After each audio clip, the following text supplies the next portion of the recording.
यही अपेक्षा रखता हूं कि आप लोग 1 घंटे शांति का परिचय देंगे। अपने अपने मोबाइल साइलेंट करके रखें। साइलेंट ही है, क्योंकि सदगुरु कबीर को समझने के लिए समग्र चेतना की आवश्यकता होती है, संवेदनशील बुद्धि की आवश्यकता होती है। और यदि संवेदनशील आपकी बुद्धि नहीं होगी तो समझना नामुमकिन है, असंभव सा है। वो माताओं जिनको जाना हो जा सकती हैं, जिनको बैठना हो शांति का परिचय दें, क्योंकि समय कम है और बातें बहुत हैं। आज मैं सदगुरु कबीर की मौलिक सिद्धांतावलियों पर, उनके दर्शन पक्ष और आचरण पक्ष पर बात रखूंगा। उदाहरण प्रमाण तो बहुत सुन लेते हैं, पर सिद्धांत से चूक जाते हैं। जो मूल बात होती है वो चूक जाती है, और मूल में ही भूल हो जाती है। और मूल को समझना हर व्यक्ति का परम कर्तव्य बनता है, अपरिहार्य कार्य है। अगर मूल बात बता दी तो आप पचा भी नहीं सकते। थोड़ी सी बात को समझा दें, बता दें तो समझना मुश्किल हो। तो इसलिए आप लोग उस थोड़ी सी बात को समझने के लिए, जो जीवन का सबसे अनिवार्य विषय है, उपयोगी प्रसंग है, उस बात को सुनने के लिए आप लोग मौन धारण कर लें। और मौन भी एक प्रकार का बहुत बड़ा व्रत है। मानव एकता, अखंडता, समप्रभुता और भाईचारा के साथ साथ मानवता की महान मसीहा सदगुरु कबीर एक अद्वितीय महापुरुष हुए, जो भारत ही नहीं समूचे विश्व के इतिहास में एक अद्वितीय महापुरुष है, जिनके दर्शन और आचरण मानव जीवन के लिए एक अनमोल कृति रही। और उस अनमोल कृति के साथ आज हम सभी यहाँ पर उपस्थित हुए हैं। वो विचारधारा जिस महामानव ने हमें दिया, उन सभी का हम कृतज्ञ हैं। उस अनूठे महामानव के हम कृतज्ञ हैं, ऋणी हैं। अतः हम उनकी विचारधाराओं को समझने के लिए 1 घंटा तो समय दे ही सकते हैं। सदगुरु कबीर साहब ने बीजक में कहा, झूठे जनपतियाए हों संत सुजाना, तेरे ही ठगपुर है मत खो पाना, झूठे की मंडान है धरती समाना, 10 दिशाओं की फंद है जीव घेर दाना। ये 4-5 पंक्ति ही पर्याप्त है। अगर बहुत सारी बातों को रखते हैं तो समय का अभाव हो। शायद कहते झूठे की मंडान है और हम झूठे बातों को पतिया रहे हैं। पतियाना का मतलब होता है विश्वास करना। झूठे मत पतियाओ संत सुजाना। एक चीज को मना कर रहे हैं कि ये बात भाई, इस संसार में कौन महात्मा है, कौन संत है, कौन योगी है, सन्यासी है, कौन मत पंथ है, उसकी बात तो सुनो जरूर, पर विश्वास मत करो। क्या करो? विश्वास मत करो। पतियाने का मतलब होता है यकीन करना, विश्वास करना। पर झूठे की मंडान है धरती आसमाना। मंडान का मतलब छाया हुआ है विस्तार, चारों तरफ भूमंडल में, पूरे विश्व में एक ही बात फैली हुई है, चमत्कार की, रिद्धि सिद्धि की, आडंबर की, मानंदी और कल्पना और अंधविश्वास की। क्या ऐसा नहीं? और सदगुरु कबीर साहब उसी बात को कहा है, झूठे मत पतियाए हो संत सुजाना। ये बात तो ठीक है कि आप लोग समझदार हैं। हमारे संतों ने और बहुत सारे लोगों ने ये बोला कि आप लोग खड़े हैं, बैठिए बैठिए। क्यों? ये किनारे किनारे भी बैठे हैं ना, खड़े हैं, वो भी बुरा नहीं, कम से कम खड़े तो हैं, बैठे नहीं तो खड़े तो हैं। वो भी धन्यवाद के पात्र हैं जो खड़े खड़े तो सुन रहे हैं, मैं उनको भी बुरा नहीं कहता। अरे खड़े खड़े भी अगर एक बात सुन लिया तो क्या बोले, शक्कर है यानी गुड़ है, मिश्री है, इधर से खाए तोड़ कर, चाहे उधर से खाए, चाहे शरबत बना के खाए, शीतलता तो पहुंचाएगी। संतों की बातें हैं, कल्याणकारी बातें हैं, और बातें तो बातें हैं, काम की बात है, औषधि की बात है। आपके देर सवेर काम करेगी, दूर तक हो, देर से हो, लेकिन काम करेगी। यदि आप बैठ करके नहीं, खड़े होकर के भी सुने तो आपत्तिजनक बात है। तो वो भी कम से कम धक्के खा करके तो आए तो हैं, खड़े तो हैं। साहब कहते हैं कि झूठे जनपतियायों संत सुजाना, तेरे घट ही में ठगपुर है, मत खोऊ अपाना। दसहु दिशा वाकी फंद है, जीव घेरे आना, योग जप तप संयमा, तीरथ व्रत दाना, नौधा वेद कितेब है, झूठे का बाना। काहू के बचने फुरे काहू करमाती, मान बड़ाई ले रही हिंदू तुर्क जाति।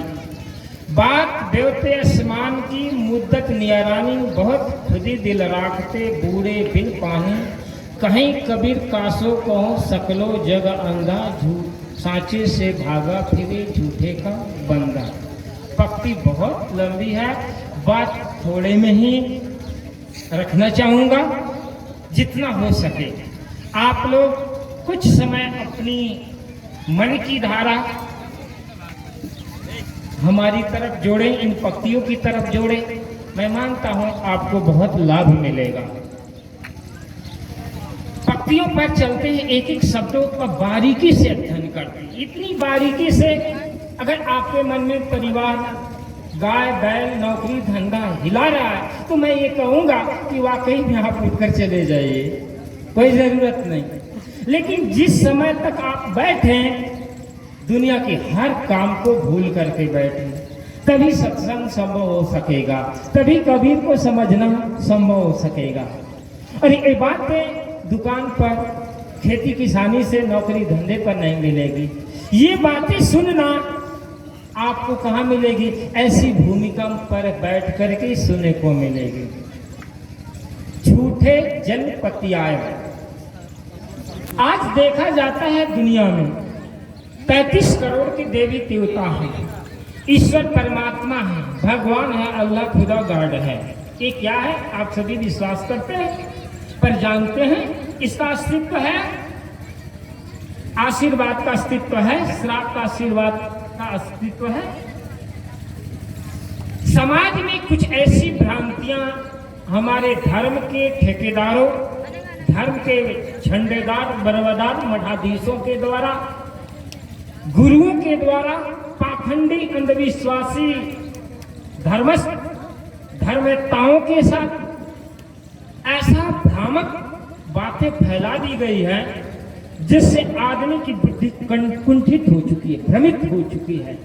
और जिस व्यक्ति की बुद्धि भ्रमित हो जाती है वो सत्य की बातों पर छानबीन नहीं कर पाता। इसलिए सदगुरु कबीर साहब ने कहा, झूठे जनपतियाय हो संत सुजाना।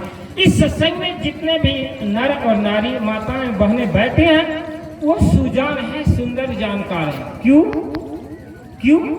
क्योंकि जब हम सत्संग में बैठते हैं तो गलत और सही का निर्णय करने के लिए बैठते हैं।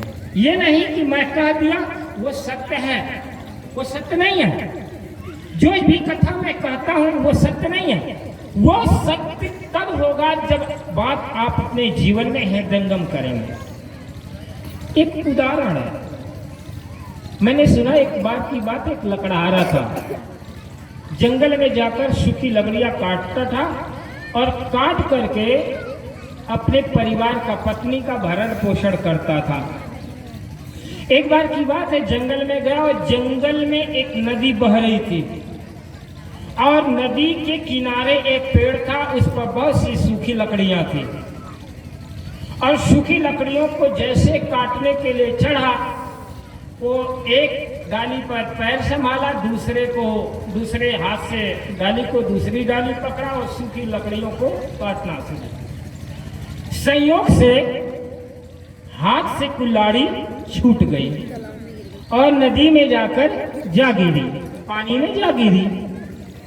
अब क्या करें, नदी तो गहरी और लकड़हारा सोचा अब क्या करें, हमारे जिंदगी का सहारा क्या था, ये कुल्हाड़ी जिससे लकड़ी काटते थे और लकड़ी काट करके बेचते थे, पैसा पाते थे, बीवी बच्चों का घर खर्च चलाता था। अब तो मुझे भूखा रहना पड़ेगा। परंतु उसके मन में आया कि भगवान की प्रार्थना करते, हो सके भगवान प्रकट होकर के हमें कुल्हाड़ी देंगे। तो उसने सुना कि 33 करोड़ देवता हैं, तो उसने जल के देवता कौन है, वरुण देवता, उसने वरुण देवता की प्रार्थना की और वरुण देवता प्रकट हुए। उसने बोला, बोल बंदे मैंने मेरे भक्त, तुम मुझे क्यों याद किए। वरुण देवता जब ऐसे बोले, लकड़हारा ने बोला कि प्रभु आप मेरे पर कृपा कीजिए। बोला क्या, मेरी कुल्हाड़ी पानी में नदी में गिर गई और कुल्हाड़ी दे दीजिए। वरुण देवता ने क्या किया, अच्छे चलो ठीक है, कोई बात नहीं, उसको भी धन्यवाद दो, समता भाव में रहो। वरुण देवता ने क्या किया, डुबकी मारी और सोने की कुल्हाड़ी निकाली और उस लकड़हारे को दे दिया। उसने, लकड़हारा गरीब तो था लेकिन ईमानदार था। धर्म रक्षति रक्षता, धर्म की रक्षा अगर हम करते हैं तो धर्म हमारी रक्षा करता। आप तो बैठ जाओ, अब इतना व्यवस्था में मत करो, व्यवस्था तो पहले कर लेनी थी। आप तो शांत से बैठ जाओ, पूरा बात करते करते रहने दो बच्चों को। मैंने कहा कि वो लकड़हारा गरीब था लेकिन फिर भी ईमानदार था। Honesty is a best policy, ईमानदारी अच्छी नीति है। और फ्राइड ने तो यहाँ तक कहा, ऑनेस्टी ज्वेलरी, ईमानदारी ही जीवन का गहना है, गहना जिससे हमारी शोभा होती है। अगर आपके अंदर ईमानदारी नहीं तो आप कितना भी खूबसूरत हैं, आपकी बेईमानी आपकी बात की खूबसूरती को बर्बाद कर देगी। तो लकड़हारा गरीब था पर ईमानदार था। वो बोला कि प्रभु ये मेरी कुल्हाड़ी नहीं है। दूसरी बार डुबकी लगाया, वरुण देवता ने चांदी की चमचमाती हुई कुल्हाड़ी लाई और बोला लो। उसने बोला ये मेरी कुल्हाड़ी नहीं है। अब तीसरी बार वरुण देवता ने डुबकी लगाई और ओरिजिनल जो उसकी लोहे की कुल्हाड़ी थी, और लोहे की कुल्हाड़ी ला करके दिया और पहचान कर बोला हाँ प्रभु ये मेरी कुल्हाड़ी है। क्या आपके जीवन में अगर कोई लोहे की कुल्हाड़ी के स्थान पर सोने और चांदी की कुल्हाड़ी दे, आप क्या करेंगे? आप लेकर के घर चल देंगे। लेकिन समय के अंतराल में कुछ और बदलता है, वक्त बदलता है, समय के साथ हर परिस्थिति बदलती है। कथा यह कहती है कि वो खुश हुआ, बोला लकड़हारे तुम्हारी गरीबी तो ठीक है लेकिन तुम्हारी ईमानदारी लाखों करोड़ों अमीरी से ज्यादा भारी है, इसलिए मैं खुश हूं और ये दोनों कुल्हाड़ी तुमको गिफ्ट करता हूँ, इनाम में देता हूँ, उपहार में देता हूँ, आशीर्वाद में देता हूँ। और वो कुल्हाड़ी लेकर चल गई, क्योंकि आशीर्वाद को तो नकारा नहीं जा सकता और किसी के प्रेम को भी नहीं नकारा जा सकता। गिफ्ट अगर दे बोले मेरे को नहीं चाहिए, अब ये मर्दास जी गिफ्ट देंगे, भेंट विदाई करेंगे, कोई कह दे। कथा है आखिर लेकर चला लकड़हारा। बहुत समय के बाद में पति पत्नी में हुआ भयंकर झगड़ा। होता ही है, पत्नी होती है जिद्दी और पुरुष होता है अभिमानी। क्योंकि भारत की संस्कृति में पुरुष को परमात्मा की उपाधि दी है। पति के अलावा किसी को याद मत करो, पति ही परमात्मा है। इसलिए आज के भारत के लोगों के अंदर अभिमान स्त्रियों के प्रति ज्यादा है, समझ में? सबकी बात सुन लेगा लेकिन पत्नी की बात नहीं सुनेगा। और पत्नी भी ऐसी अड़ी है कि अपनी जिद से कि ये पूरा नहीं करेगा तो पूरा इसका नक्शा बिगाड़ देगा। पर लकड़हारा भी वही सही था। पति पत्नी में हुआ भयंकर विवाद, लड़ाई के बाद में पत्नी गुस्से में या तो मायके जाती है या तो आत्महत्या करती है। मैं तो मायके चली जाऊंगी, तू देखते रहिए। और जब पत्नी और पति में झगड़ा होता है तो महिलाओं को, यानी हमारी माताएं बहनों को सबसे पहले अगर कोई याद आती है बात तो सभी मायके याद आती है, नैहर। और यदि मायके से भी तार टूट गया, माँ बाप नहीं रहे, भाई भौजाई रही, तो वहां से अगर तार टूट गया तो आत्महत्या देखता है। ये बुजदिली किसी भी लड़की को शोभना नहीं है। ये तो वीरांगनाएं हैं, इनके तो असीम शक्ति है, ये तो शक्ति स्वरूपा है, शक्ति की प्रतीक है। इसलिए इनके अंदर हर समस्याओं को, हर विसंगतियों को समझने के लिए प्रकृति ने बहुत बड़ी क्षमता दी है। ये क्षमता भूल करके, अपने आप को भूल करके आत्महत्या का सहारा लेती हैं। ये दुर्बलता, हर नारी की दुर्बलता है, कमजोरी है। पर इनके अंदर, इनकी बॉडी के अंदर, शरीर के अंदर ऐसी बायोकेमिक एनर्जी एक्सेल होती है जो पुरुष से 10 गुना ज्यादा सहन शक्ति होती है। पुरुष से 10 गुना ज्यादा सहन शक्ति होती है। जैसे बच्चा पैदा होता है, किसी भी गर्भस्थ मां को बच्चा पैदा होता है, शरीर के अंदर 72,000 नाड़ियां, कम से कम 6,000 वोल्टेज का करंट का दर्द देता है। गर्भस्थ होने के 6,000 करंट। कैसे? जब करंट लगता है तो क्या होता है? आदमी बेहोश हो जाता है। और जब बच्चा भी पैदा होता है तो स्त्री को, मां को इतना पीड़ा होता है जो कि शरीर की 72,000 नाड़ियां टूटने लगती है। वो करंट के समान एनर्जी साथ मारता है, इसलिए तो दर्द होता है। और इतनी पीड़ा सहने के बाद, मैं बायोलॉजी पढ़ रहा था और इसके बाद स्टेटमेंट हमने देखा और मेरा दिमाग कहने लगी, इतनी अगर वो सहन शक्ति, बच्चे के प्रति मोह ना हो, अपने तो भावना ना हो, तो दम तोड़ दे। जिसको बोलते हैं कॉन्फिडेंस, आत्मविश्वास। बच्चे के प्रति मोह है, यानी प्रेम है कि मैं बच्चा पैदा करूं, अपनापन। इसीलिए पुरुष के हर अत्याचार को लड़की सहती है, फिर भी सह करके परिवार से बाहर कदम नहीं उठाती। इसलिए मैं पुरुषों से ये कहूंगा कि अपने पत्नियों को, धर्म पत्नियों को सम्मान दें। किसी भी महिला के घर अगर आपकी पत्नी है, आपकी बहन है, आपकी बेटी है, उतना सम्मान दीजिए, इतना सम्मान दीजिए कि उसकी अंतर आत्मा कहने लगे कि मेरा पति क्या है? मेरा पति हैवान नहीं भगवान है। मेरा पति हैवान नहीं भगवान। ऐसी स्त्री के प्रति सम्मान और प्रेम पूर्ण आप जीवन दीजिए। कहता है उस लकड़हारे ने अपनी पत्नी से लड़ाई किया और पत्नी क्या किया? जाकर के नाराज होकर के नदी में छलांग लगा दी। और जैसे ही छलांग लगाई, उसको 10 साल, एक दशक पीछे की बात आई लकड़हारे को।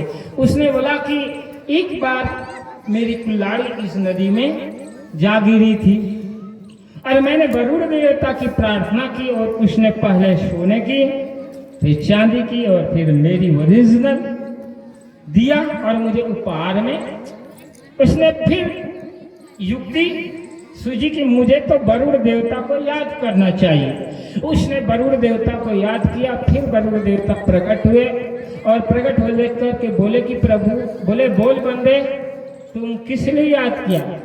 उसने हाथ जोड़ा, बोला प्रभु मेरी पत्नी मुझसे नाराज होकर लड़ाई झगड़ा करके इस नदी में छलांग लगा दिया, कृपा करके मेरे पर दया कीजिए, मेरी पत्नी दे दीजिए। उसने क्या किया, वरुण देवता ने डुबकी लगाई और माधुरी दीक्षित को निकाल कर लाकर खड़ा कर दिया। माधुरी दीक्षित, हर लोग नाम सुनते हैं।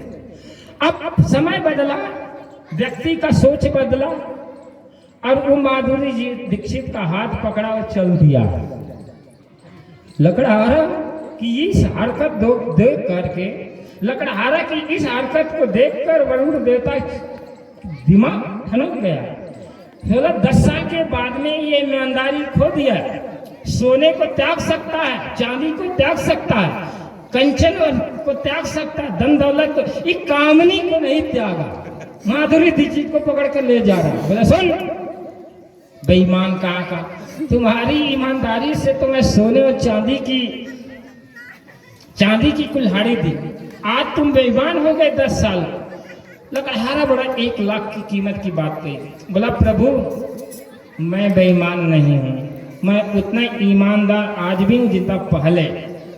बोला बताओ कैसे, एक्सपेरिमेंट करके बताओ, खोल करके बताओ, व्याख्या करके बताओ। बोला 10 साल पहले कुल्हाड़ी इस नदी में गिरी थी, आपने सोने की लाई, मैंने बोला नहीं ये मेरी नहीं। फिर चांदी की लाए डुबकी लगा के, हमने बोला ये मेरी नहीं। फिर तीसरी बार आपने ओरिजिनल जो मेरी गिरी हुई कुल्हाड़ी थी वो ला करके दिया, और तब हमको आपने उपहार में ये 3 कुल्हाड़ी दे दी। अगर मैं कहता ये मेरी माधुरी दीक्षित मेरी पत्नी नहीं है, तो आप क्या कटरीना कैफ को ला कर देते, मैं बोलता ये मेरी बीवी नहीं। फिर आप जो है हमारी असली पत्नी को ला कर देते और हम बोलते कि नहीं ये मेरी पत्नी है। आप उपहार में खुश होकर के मेरी ईमानदारी में ये तीनों को दे देते। मैं एक ही से परेशान हूँ, और ये माधुरी दीक्षित और कटरीना कैफ को इनके पास तो हम कैसे गुजारा करेंगे। इनके खर्चे तो लाखों करोड़ों अरबों के मेकअप के, 5-5 10-10 लाख के तो ब्यूटी पार्लर वाले ले जाते हैं इनके ठेके, और मैं तो एक भिखारी आदमी लकड़हारा, इनका परवरिश कैसे करूं। एक ही नहीं संभल रही है, और खुश होकर के हमारी ईमानदारी से 2 फिल्म इंडस्ट्री को थमा देंगे अगल बगल आगे पीछे, और मैं तो परेशान हो जाऊंगा, मेरी जिंदगी दलदल हो जाएगी, बेमौत मारा जाऊंगा। कथा है, अगर हमको जीना आ गया, हमारे जीने का शरीका आ गया, तो घर से विदा हो जाना चाहिए विवाद। और यदि घर से विवाद विदा नहीं हुआ तो हमारे जीवन में सत्संग नहीं हुआ, समझ हमने नहीं पाया। माना कि वरुण देवता हो या न हो, वरुण का मतलब होता है वरण कर लेना, अपना लेना। आपको किसी माँ बाप ने अपनी पत्नी को, अपनी बेटी को दिया, आपने किसी लड़की को वरण करके घर पर लाया, अपना बनाया, उसने अपने घर बार माँ बाप भाई बंधु सबको त्याग करके आपका आप पर विश्वास किया, और आप उसकी भावनाओं के साथ खेल रहे हैं। इससे बड़ा बुरा खेल जिंदगी का और क्या हो सकता है। अगर जिंदगी में सबसे बुरा खेल है तो जुआ का खेल नहीं है, ताश पत्ते का नहीं है, वो खेल है किसी के भावनाओं के साथ खेलना। तो मैं यही कहूंगा, आज देखा जाता है कॉलेज में, यूनिवर्सिटियों में, मैं साल भर पहले बाबू जगजीवन पॉलिटेक्निक इंजीनियर कॉलेज में कुछ बच्चों को कुछ फंक्शन में बुलाए, मैं वहां गया था। आज लड़कियां कॉलेजों में बॉयफ्रेंड बना लेते हैं, दोस्त, और लड़के गर्लफ्रेंड बना लेते हैं। ये रिवाज आम बड़े बड़े शहरों में चल रहा है। दिल्ली यूनिवर्सिटी, भोपाल में तो आए दिन, मैं भोपाल में रहता हूँ, भोपाल में एजुकेशन का हब है। कम से कम 10 ITI कॉलेज रातीगढ़ गांव में ही है, ज़्यादा ही हुआ। और वहाँ पर जब एग्ज़ाम होता है तो पूरा इसे बाजार लग जाता है। आप देखिए आजकल के भी भटके हुए लड़के लड़कियों के साथ भावनाओं के साथ खेल रहे हैं, और लड़कियां इतनी भावनाओं की कोमल होती हैं, इनके अंदर विश्वास की भावना होती है, ये किसी पर भी विश्वास कर लेते हैं। इसलिए मैं आज के इस मंच से यही कहूँगा कि आज की युवा लड़के और युवतियाँ यानी बहनें अपने माँ बाप के सम्मान को बचाते हुए उस भावना के खेल खेलने वालों से ज्यादा सदैव सावधान रहें, क्योंकि जिंदगी आपकी है और माँ बाप आपको कैसे पाले हैं, इस तरह से पाले हैं जिससे अपने सारे सुख सम्मान इज्जत आपके ऊपर न्यौछावर कर दी। पर आप एक नौजवान मनचले लड़के के साथ कुछ ऐसी गलतफहमी में जिंदगी जी करके अगर गलत निर्णय ले रहे हैं तो आप समझिए आप अपने जिंदगी से साथ गद्दारी कर रहे हैं, माँ बाप के साथ नहीं, अपने खुद की जिंदगी के साथ गद्दारी कर रहे हैं। तो ये जो कल्चर है, ये जो सभ्यताएं विकसित हो रही है समाज में, इससे हमें सावधान होने की जरूरत है, क्योंकि झूठ का पसारा है। क्योंकि हर आज लड़का खान पान विचार संस्कृति सभ्यता से विमुख होता है, उसके अंदर ऑक्सीमेटी पैदा हो रही है, उसके अंदर वो चीजें नहीं पैदा हो रही है जिससे हम अपनी जिंदगी का और जिसे हम प्रेम करते हैं उसकी जिंदगी की पूरी संभावनाओं को हम समझ सके, उसकी भावनाओं को समझ सकते। और यदि आप किसी के भावनाओं को नहीं समझ सकते, आप उसकी जिंदगी के साथ जरूर खेल खेलेंगे।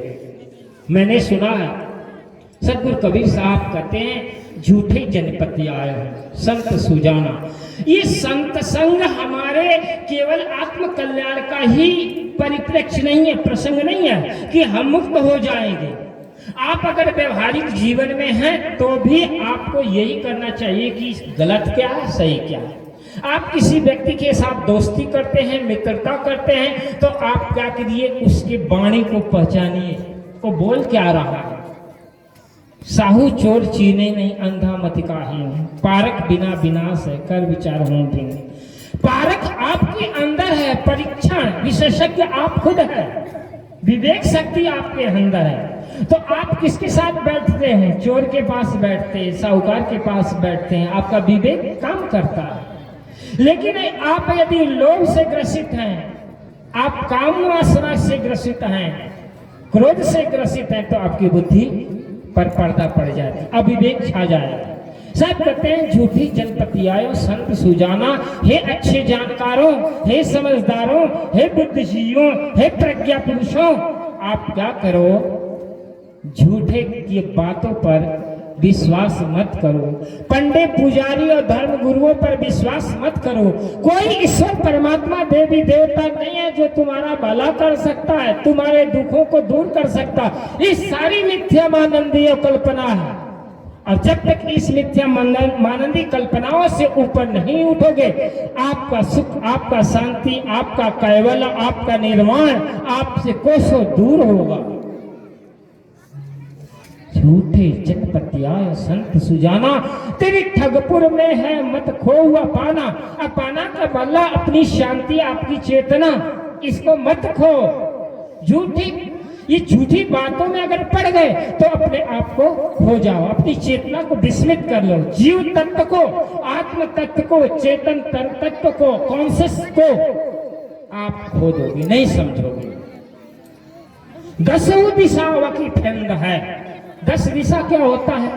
बाहर की दिशा पूरब, पश्चिम, उत्तर, दक्षिण, आकाश, पाताल और 4 कोण, ईशान, व्यान, मान, ये 4 कोण हैं और 4 दिशाएं, अतल सुतल, यानी ये 10 दिशाएं सतगुरु कबीर साहब ने बताई। परंतु इस 10 दिशाओं की बात के साथ साथ उनका सैद्धांतिक दृष्टिकोण भी है।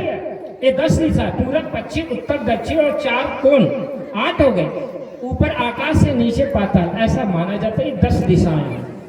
ये 10 दिशा में तो आडंबर, पाखंड, अंधविश्वास जोर शोर से फल फूल रहा है, विकसित हो रहा है। इनकी पैदाइश इतनी हो रही जैसे बरसाती गुरुमूत्र, यानी खरपतवार। ऐसे संप्रदाय विकसित हो रहे, ऐसे धर्म गुरु आज देखा जाता है कि खूब धर्म गुरुओं की और बड़े बड़े धर्म गुरुओं के चल रहे नारे, परंतु क्या सत्य का विवेक की बात है?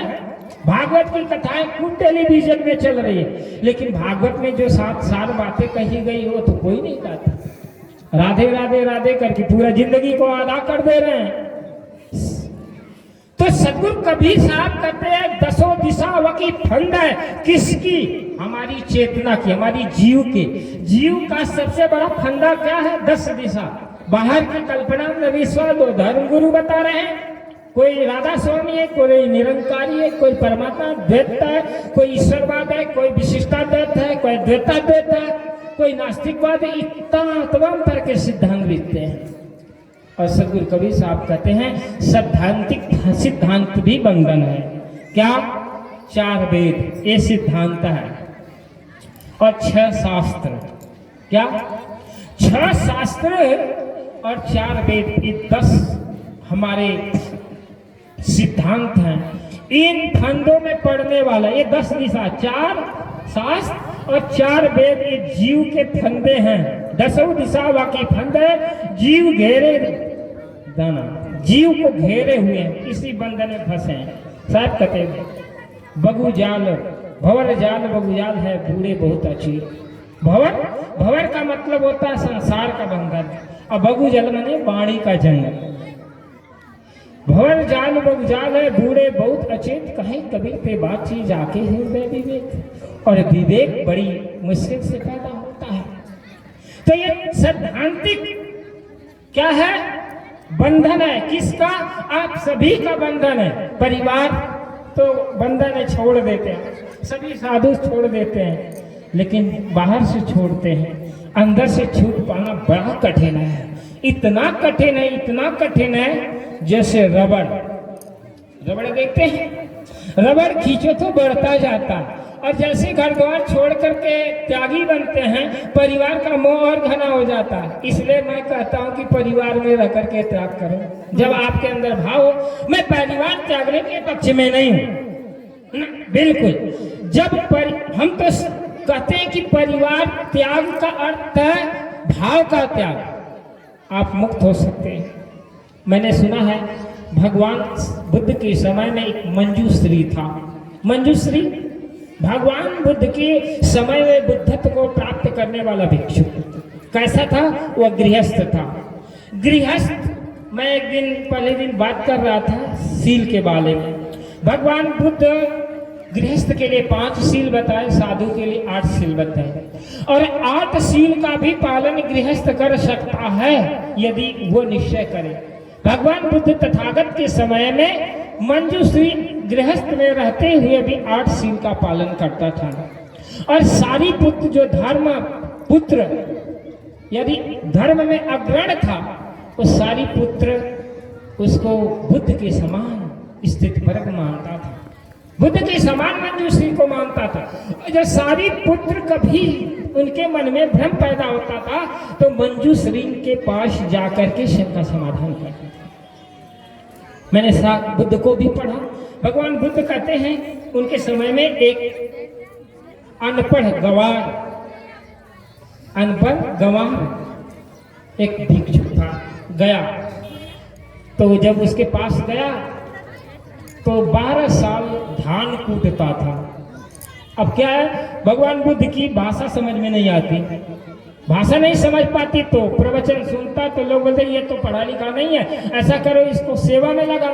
साधु सेवा में लगाते। मैं बुरहानपुर में भी रहा कई साल, तो सेवा में तो लगाए, मैं खूब काम किया। तो काम ऐसे करता कि भोजन भी भूल जाता है। आप लोग जो बुरहानपुर के गांव जाने वाले होंगे, ताप्ती के नजदीक ट्रैक्टर चला के इतने भंडारगिरी बनाए, 3 साल लग गए। और 3 जैसे भंडारगिरी पूरा होगा बुरहानपुर छोड़ दिया। अब 4 आश्रम 5 आश्रम हिमाचल में रहने लगे। कहने का अभिप्राय यह है कि मंजूश्री के पास हो जाते थे। सेवा भी प्रधान है। आप लोग धन की सेवा कर रहे हैं, अनाज देकर सेवा कर रहे हैं। समय समय पर आप लोग हमारी भी सेवा भोपाल में भी करते हैं, बहुत सारे लोग भोपाल जाते हैं। तो सेवा से भी आपकी चित्त की शुद्धि होती है। अमरदास तो बराबर जाते रहते। हर कोई भी कार्य को कैसे भी भुला लेता। सीधा साधा सरल व्यक्ति है, मैं भोला भाला समझता, एकदम मन में गांठ नहीं बांधता। होगा किसी के साथ संस्कार मिले ना मिले, लेकिन मैं कभी कार्यक्रम में होता तो बुला लेता हूँ कि आ जाओ यहाँ पर, दिल्ली आ जाओ। अभी हिमाचल में बुला रहा कि आ जाओ ना, कबीर जयंती मनाएंगे। क्यों? सरलता ही साधुता है। और आपके जीवन में सरलता नहीं आई तो बहुत ही बड़े साधु हो गए, और आपके अंदर राजनीति है, काट कपट है, तो साधुता नहीं। तो मैं उन गृहस्थ में रहने वाले साधुओं का भी पक्षधर हूं। मैं ये नहीं कहता हूं कि त्याग ही आपके जीवन में कल्याणकारी है, भावना का त्याग कल्याणकारी है। घर का त्याग करें वो तो उत्तम है। तो उदाहरण के तौर पर भगवान बुद्ध के पास वो भिक्षु गया और उसको धान कूटने की बात, 12 साल वो धान कूटता था, भिक्षुओं को खिलाता था। आप जाएंगे थाईलैंड या बर्मा तो वहाँ चावल खाने को मिलेगा, नेपाल में भी तो चावल मिलता है ज्यादा। तो वहाँ पर धान कूटता था और चावल और दाल बनाने में तो सरलता होती, जल्दी से भोजन तैयार होता। अब धान कूटता था और एक दिन धर्म सभा बुलाई गई, और धर्म सभा में भगवान बुद्ध ने कहा, लिख दिया, चित्त दर्पण है, चित्त दर्पण है, इस पर विचार की धूल जमी है, इसका विश्लेषण करो। धर्म क्या है? कहा जाता बुद्धम शरणम गच्छामि। अब तो गाना में कल बच्चे डांस भी कर रहे थे, हैं?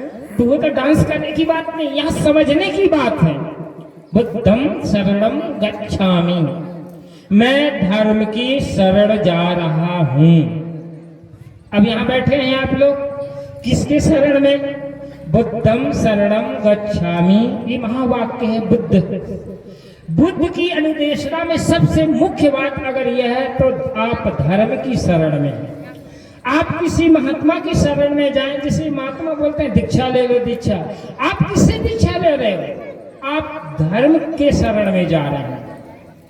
बुद्धम शरणम गच्छामि, आप धर्म की शरण में जाइए। संघम शरणम गच्छामि, ये साधुओं का और सत्संगी लोगों का संघ है, इसके शरण में जाइए। आप लोग संघ की शरण में हैं, समझ में?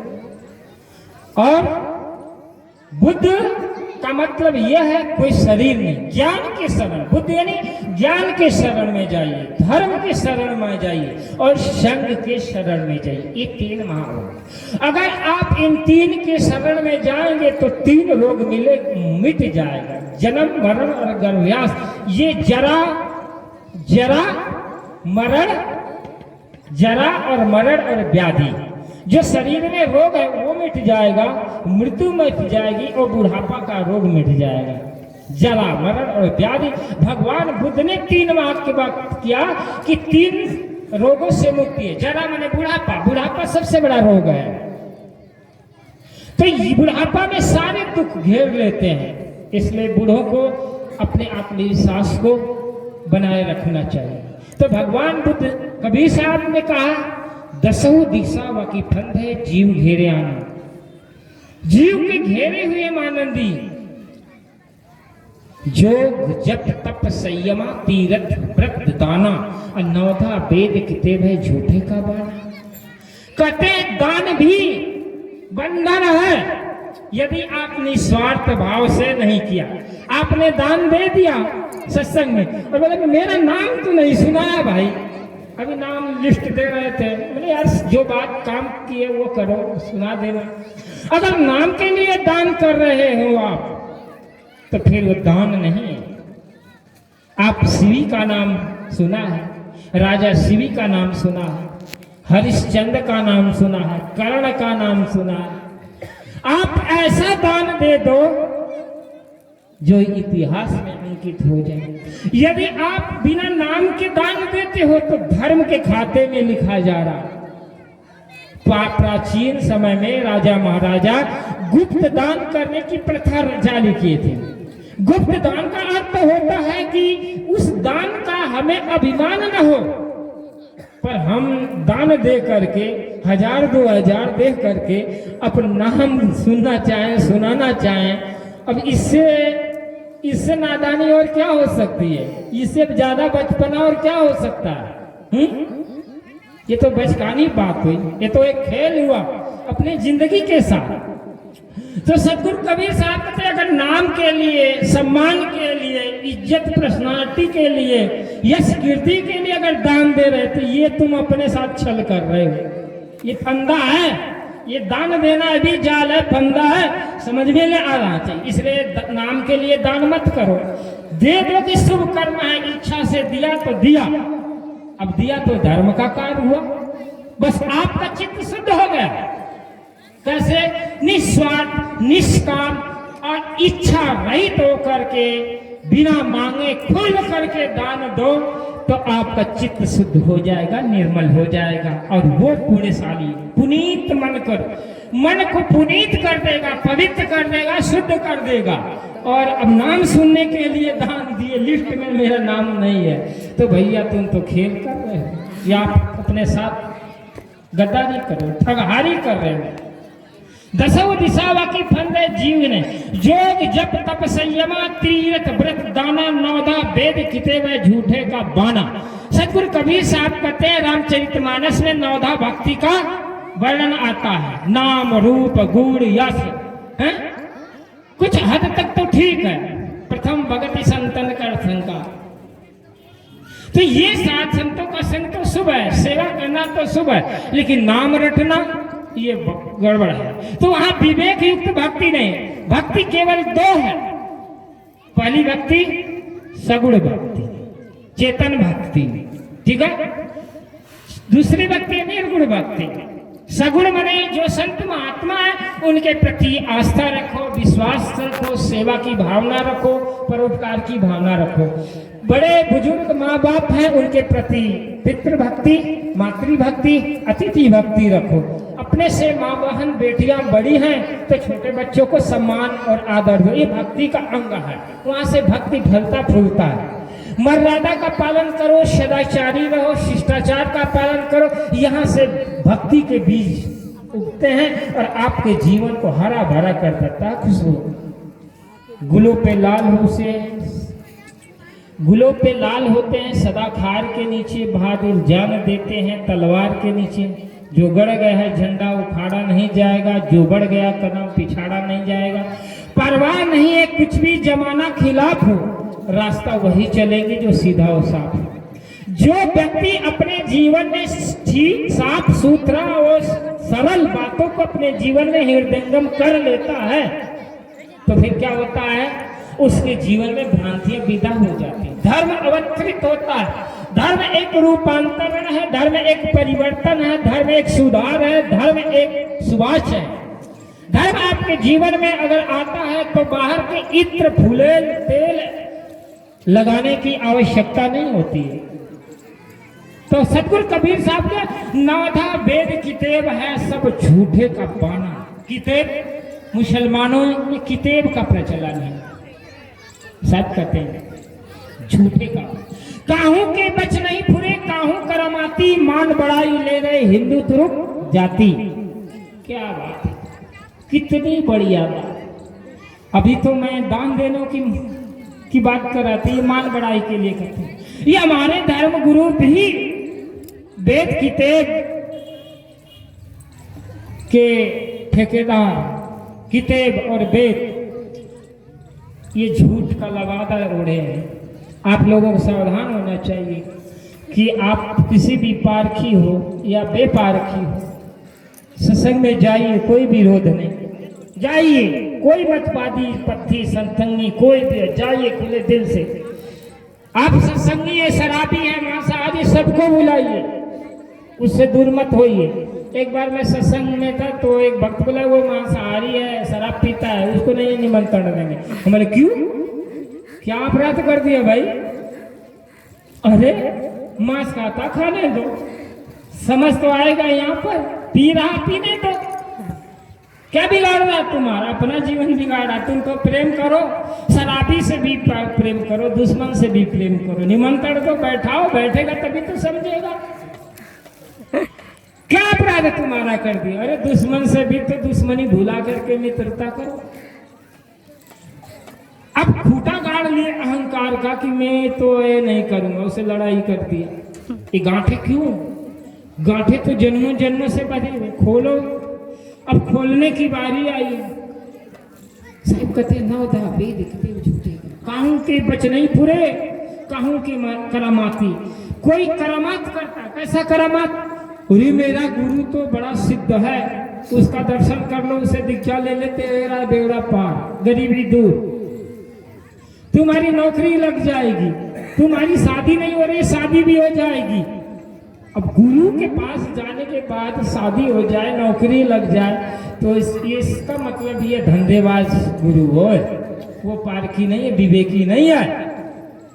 वो धंधा चला रहा है, आपकी बुद्धि को हर रहा है, कहीं ना कहीं करामात फैला रहा है, जादू टोना फैला रहा है।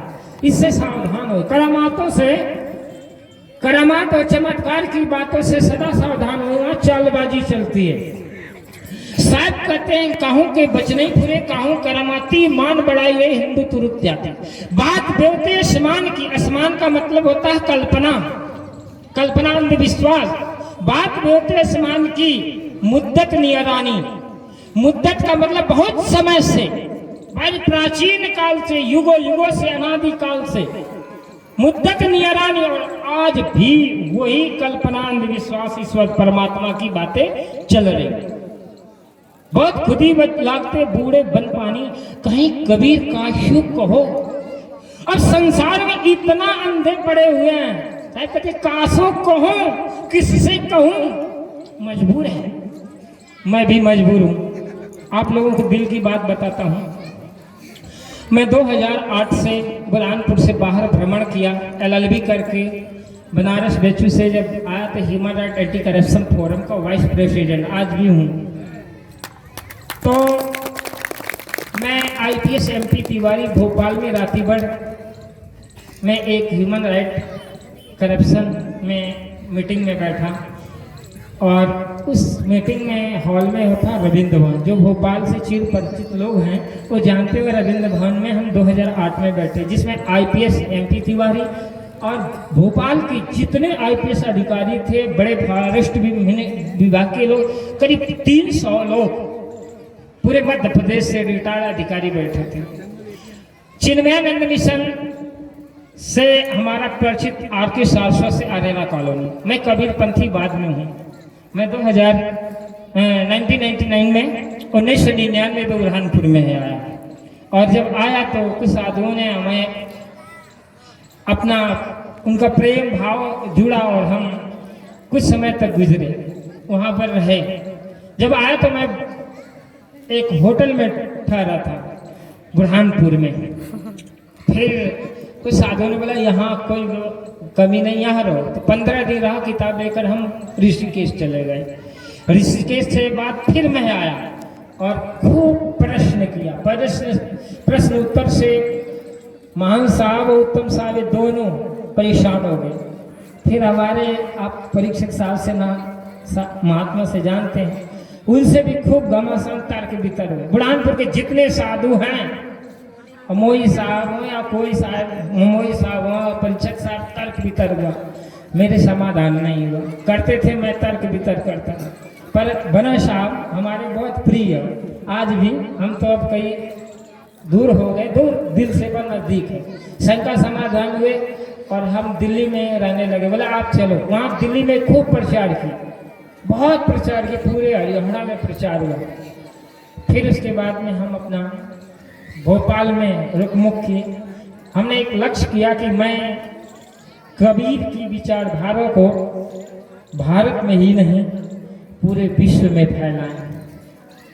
पर आप लोग तो जुड़े, दूर के ठहरे, पर भोपाल के लोग साथ नहीं दिए। तिवारी के अलावा संघर्ष मैं करता हूँ। तो वहाँ पर रातीगढ़ में जो human right anti corruption forum का जो मीटिंग हुई, उसमें तिवारी ने बोला कि आप जो है भोपाल में आश्रम बनाइए। हम लोग, मैं कोई बहुत बड़े महंत नहीं है, हम पढ़ाई किए हैं और हमारे भक्त अगर जो देंगे उससे आश्रम का निर्माण होगा, नहीं तो हम अपने पास पैसे नहीं है जो कि हमें आश्रम बनाएंगे। और आश्रम के पक्ष में मैं हूँ नहीं, क्योंकि जो भी कुछ है 5 जगह आश्रम सब ट्रस्ट कबीर वर्ल्ड ट्रस्ट के नाम किया, अपने नाम कुछ नहीं किया। जो भी कुछ है, जो भी हमने लक्ष्य किया कि कबीर वर्ल्ड के माध्यम से भारत में नहीं पूरे विश्व में कबीर की विचारधारा को प्रचारित करूंगा। पर उसी बात में हमने भोपाल में नींव रखी और नींव रखने के बाद पूरे भारत में लोग मेरे से जुड़ते गए और जुड़ते गए और अभी कारवा 10 साल हुआ। अब देखो अमरदास जी प्रेम भाव था, इसकी बात को हम नकारे नहीं, आए नहीं तो 1 महीने 26 का टिकट है अगरतला में। मैं अगरतला नॉर्थ ईस्ट में 1 महीना कार्यक्रम करने जा रहे हैं। अब आऊँगा मैं अप्रैल में। हम वहाँ जाना पसंद करते हैं जहाँ कबीर की विचारधाराएं नहीं हैं। यहाँ आप लोग सभी जानते हैं वहाँ ब्रह्म आनंद ईसाइयत का बहुत प्रचार है। आसाम, गुवाहाटी, नागालैंड में क्रिश्चियन बहुत ज़्यादा अपना प्रचार कर रहे हैं, पर वहाँ पर लोग बुलाए, हम जा रहे हैं। कबीर की विचारधारा, कबीर को समझने में सहूलियत होती है कैसे, अगर हम बताएं ढंग से। हमें वहाँ तक पहुँचाना है कबीर साहब की बातें जहाँ पर कि इसका अभाव है। हिमाचल में 1 साल से रहा, वहाँ कबीर साहब की विचारधाराओं का अभाव है, इसलिए मैंने वहाँ अपना रहना शुरू किया।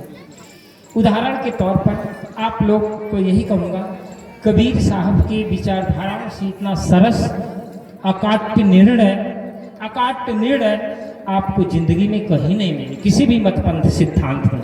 बस बात इतना ही है कि बस उसको आप अपने हृदयंगम कीजिए, अपने जीवन में उसको आचरण में इतना मजबूती से पालन कीजिए ताकि आपका परिनिर्वाण का मार्ग खुल जाए, आपके दुख का दर्द मिट जाए। ये महाऔषधि है। मैं प्रमाणित व्यक्ति हूँ। केवल सत्संग करना औपचारिकता न हो, साधुता केवल पेट के लिए न हो, धन के लिए न हो, केवल परिनिर्वाण के लिए, कल्याण के लिए, अपने भला के लिए और जगत के कल्याण, जगत के भला के लिए होगा, तो भी ही ये आपका भेष सार्थक होगा और तभी आपका त्याग सार्थक होगा। सदगुरु कबीर साहब ने कहा, कहें कबीर काशो कहूं सकलो जग अंधा। अब मैं आपसे यही निवेदन करूंगा कि आप अपने अंधापन, अज्ञानता यानी अंधापन को दूर कीजिए। उस अंधापन में कोई ऐसा गुरु पारखी संत नहीं है कि आपके खुद के अंधेपन को दूर करे। आपका अंधापन आप खुद दूर करेंगे। आप अपनी अज्ञानता अपने खुद दूर कीजिए। मैं अभी यहाँ पर हूँ जो गजबाड़ी, हो सकता काल निकल जाऊं। खूब बैठिए, खूब शंका समाधान करिए, तर्क वितर्क। मैं वेदों को भी पढ़ा हूँ, शास्त्रों को भी पढ़ा हूँ, सारा शंका समाधान कीजिए। निष्पक्ष सत्य ज्ञान दर्शन बीजक से तो मैं काफी संतुष्ट हूँ, लेकिन कबीर निर्णय मंदिर बुरहानपुर से जुड़े हुए ग्रंथ निष्पक्ष सत्य ज्ञान दर्शन हमारा लोकप्रिय ग्रंथ है, जिसमें 108 ग्रंथों का प्रमाण श्री काशी साहब ने दिया। मैं हृदय से बुरहानपुर के उस पारखनिष्ठ संतों का अभिवादन करता हूँ, हृदय से नमन करता हूँ कि उन लोगों ने सदगुरु कबीर के सिद्धांतों को इतना छान कर परिष्कृत और परिमार्जित करके सरल, सुबोध, सुगम और भाषा शैली में सरस बनाकर हमको दिया है। आपके साथ किसी संत से की मेल बैठे न बैठे, उसके आचरण व्यवहार समझ में आए न आए, लेकिन जिससे तार बैठे, जैसे आपकी सुर धारा समझ में आए विचारसन से, उसके पास बैठ करके अपने जीवन की संगीत रूपी सरिता का विस्तार कीजिए। अपने जीवन में एक सरस संगीत पैदा कीजिए। मैंने सुना है, एक कथा कर रहा हूं, इसके बाद समय हो ही जाएगा। कथा है, एक बार की बात है, एक संगीतज्ञ था, शास्त्रीय संगीतज्ञ। वो धीरे धीरे बूढ़ा हो गया। अब बूढ़ा हो गया, उसके पास 4 बेटे थे, 4 बेटे की 4 बहुएं। समय बदला और समय बदल के एक साथ साथ जो है संगीतज्ञ जो बूढ़ा था उसके आंख से दिखाई नहीं थी, गला रुध गया, तो गायन विद्या खत्म। आप लोगों ने कल संगीत सुना। मैं एक भजन इसीलिए रखा अपने टाइम से कटौती करके कि ये लोग भोपाल से आए, कम से कम आप लोगों का लाभ हुए, नहीं तो ये तो प्रवचन की धारा थी। इन लोगों का भी भाव हो जाए और आप लोगों का भाव समन्वय हो जाए, तो हम सभी के भावनाओं का सम्मान करते हैं। इसी तरह से आप भी आप अपने जीवन में सभी लोगों की भावनाओं का सम्मान करना सीखिए। तो कथा है, बुजुर्ग था और समय बदला और बड़ी बड़ी जो मॉडर्न कल्चर में रहने वाली बहुएं सितार को एक कोने में रख दिया। सितार माने बीड़ा। अब वो तो बीड़ा क्या था, वो धूल दूसरी तो ना, गर्दा पड़ने लगा, धूल पड़ने लगा। और जब धूल पड़ने लगा तो एक बहू, बड़ी बहू ने कहा कि एक काम करो, इसको ले जाकर कूड़े पर फेंक दो, इसकी कोई जरूरत नहीं। यहाँ ये सितार बाजा सामान घेर रहा है, तमाम प्रकार के धूल घेर रहा है, इसको फेंको। कथा यह है कि उस सितार को एक लड़का, उसका पति ले जाकर कूड़े पर फेंका। जैसे कूड़े पर फेंका, एक भिखारी उस बीड़ा को, सितार को उठा लिया और उठाने के बाद में सितार को कसा और कसने के बाद बहुत सुंदर सुमधुर संगीत गाया। और जब गायन किया, गाया, भजन गाया, तो वो ठिठक गया वो लड़का। बोला इतनी मूल्यवान बेशकीमती साज, इतनी सुंदर आवाज, और मैं इसको फेंक करके जा रहा हूं। और वो रुक गया और बोला ये मेरा सितार दो, बीड़ा दो। बोला तुम्हारा कैसा, मैं तो यहाँ कूड़े पर पाया। कहाँ पाया? कूड़े पर पाया, और इस कूड़े पर पाया हूं तो ये तुम्हारा कैसा? बोला मैं नहीं फेंका। बोला तू जब फेंक दिया तो तुम्हारा है कहाँ?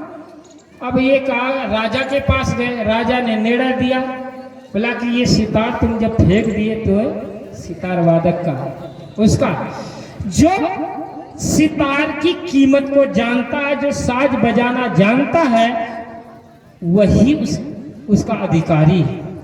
उदाहरण के तौर पर मनुष्य जीवन में आप शरीर धारण किए हैं, मानव जीवन पाए हैं, तो इस मानव जीवन का सार्थकता यही है कि आप अपने जीवन में एक संगीत पैदा कीजिए। और संगीत वो कैसा? क्षमता का, प्रेम का। प्रेम धारा पानी नहीं, बहती कलकल धारा है, जितना बांटोगे उतना पाओगे, यह विश्वास हमारा है। जीवन में प्रेम ही सार है, प्रेम से बढ़कर कुछ नहीं है। इसलिए आप अपने परिवार से, समाज से, आसपास के लोगों से कटुता, द्वेष, असमानता, राग और देश को मिटा करके प्रेम की भावना को प्रगाढ़ कीजिए। अपने जीवन में प्रेम की संगीत को बढ़ाइए, अपने जीवन में प्रेम के फूल को खिलाइए।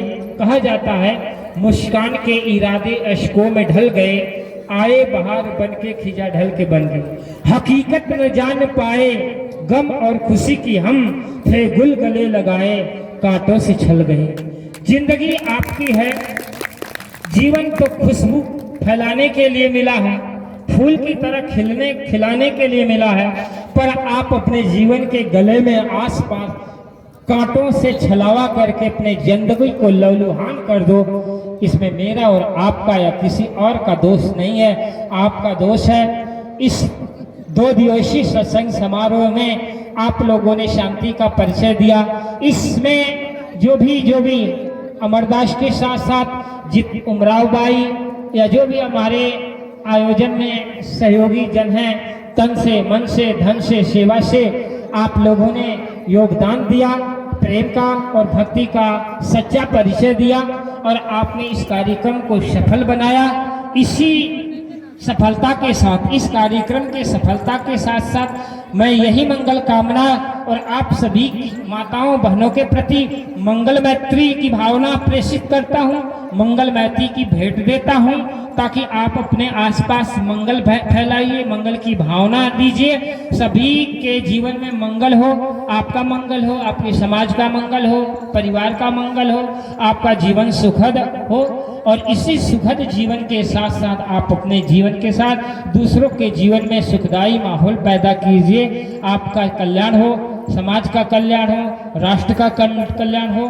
और इस कार्यक्रम में जो लोगों ने विशेष लोगों रूप से योगदान किया है उसके लिए आप सभी को साधुवाद, धन्यवाद। ऐसे कार्यक्रम को आप लोग श्रद्धा, भक्ति और दान के द्वारा आप सफल बनाइए। और आप लोग जो भी कुछ कर रहे हैं अपने नाम के लिए नहीं, केवल धर्म के प्रति आस्था और विश्वास के लिए, समर्पण के लिए, तभी आपका कल्याण और मनोभावना पवित्र और शुद्ध होगी। इसलिए सद्गुरु कबीर साहब की विचारधाराओं को हृदयंगम कीजिए। सद्गुरु कबीर की विचारधारा, उसके दर्शन पक्ष और आचरण पक्ष पर कठोरता से, कड़ाई से, संयम से आत्मसात कीजिए। आपका कल्याण हो। इन्हीं मंगल कामनाओं के साथ प्रेम से बोलिए सद्गुरुदेव की जय।